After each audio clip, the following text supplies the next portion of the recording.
कहाँ जाई हो लेके जुलमी जवान। ए करीमन, अरे जय राम जय जय राम राम का ए रामन भैया।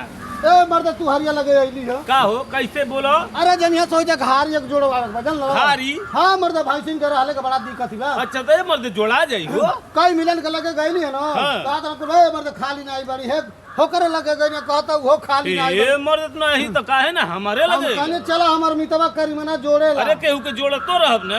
हाँ। तो तुहरे खातिर मर्द हम कब्बो खाली ए मर्द हम ये बतिया हम कहत रहनी कि अगर जो फसल रही तरीके हाँ। हमारे इतना जानदार मिस्त्री कहीं पैबा नहीं हीरा ए मर्द यही खातिर नहीं तोर लगवा। जेकर जेकर घर जोड़ले बानी अच्छा तू जाके साहुल मिला के देखिला, सूता लगा के देखा एको अगर सूता साहुल में आ जाता है मोछिया हमार छिलवा। हाँ आ जेकर जेकर हम घर जोड़ली हाँ उ जान लो दुआरे पड़े हमें आवे नहीं जानी ना। सही हाँ। इतना बेस्ट जोड़ा जानता रहो। हां हमारे मिस्त्रियाना के मारे ना हाँ। हमके लड़ऊ नहीं पूछे हां का हो सब मिस्त्री जा जा भाग भाग भाग हाँ? का करबे जब देवरिया गिरवाई भाग तो जोड़वा लो। जा भाग भाग भाग भाग अरे हटा ऐसा मिस्त्री नहीं चाहिए भाग ना ना ना भाग जा नहीं चाहिए तो जा तू अपने घर रहब हम अपने एको ईटा के सूता में मिलबे नहीं करी त काज कौन जरूरी बा। चाहिए के हाँ कहा जानी कैसन मिस्त्री चाहिए भाग यहाँ से जा हटा पागल कहीं के।